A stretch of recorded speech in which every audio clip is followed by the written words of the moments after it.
₹1000 போர்டே வைக்கல.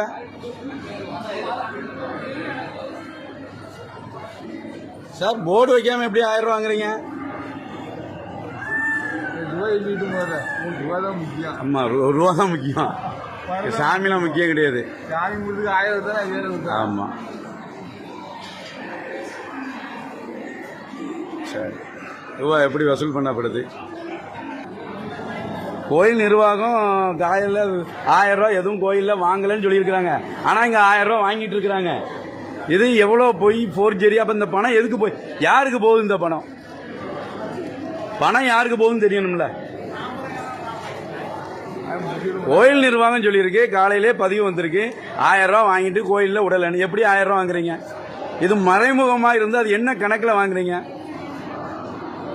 ஐயா? 1000 வாங்கிட்டு விட்டு என்ன கணக்கில் வாங்குறீங்க? யாரும் வாங்க சொல்லியிருக்காங்களா? என்ன ஐயா, இப்போ ₹100 டிக்கெட்டு நீங்கள் போட்டிருக்கிறீங்க. ₹100 டிக்கெட்டுக்கு ₹100 டிக்கெட் போட்டிருக்கீங்க. இப்போ ₹1000 போட்டிருக்கீங்க. இப்போ கோயிலில் ₹1000 தனி மறைமுகமாக செயல்படுத்துறீங்களா? கொஞ்சம் வழி ₹1000 டிக்கெட். நம்ம கோயில் முருகன் வந்து வியாபாரம் கோயிலில் வியாபாரம். ஆனால் இலவசமாக விடணும் பக்தர்களை. ஆனால் ₹1000 வாங்கிட்டு. ஆனால் கோயில் நிர்வாகம் என்ன தெரியப்படுத்திருக்கு? இன்னைக்கு வாட்ஸ்அப் குரூப்லையும் பதிவு போட்டிருக்காங்க, நாங்கள் ₹1000 வாங்கலன்னு இருக்காங்க. ஆனால் இங்கே ₹1000 வாங்கிட்டு இருக்கிறீங்க. 1000 முடிஞ்சுதான் எப்படி இருக்கும்? அப்படியே இருக்கும். ₹1000 வாங்கிட்டு விட்டுட்டு இருக்கிறீங்க.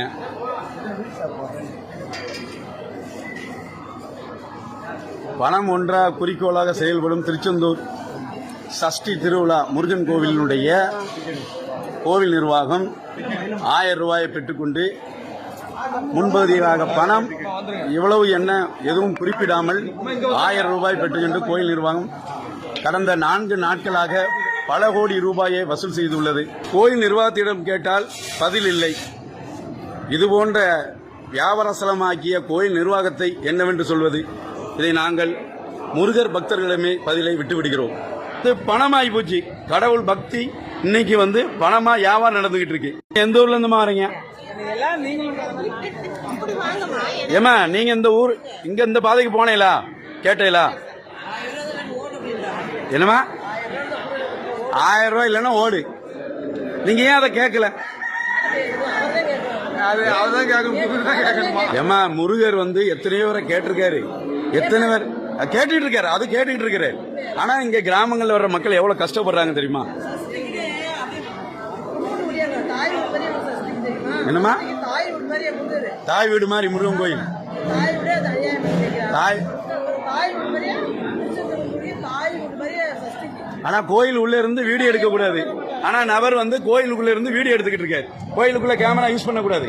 ஆனா கோயிலுக்குள்ள இருந்து நபர் வந்து வீடியோ எடுத்துக்கிட்டு இருக்காரு. அப்ப கோயில் நிர்வாகம் யார் கண்ட்ரோல்ல இருக்கு? கோயில் நிர்வாகம்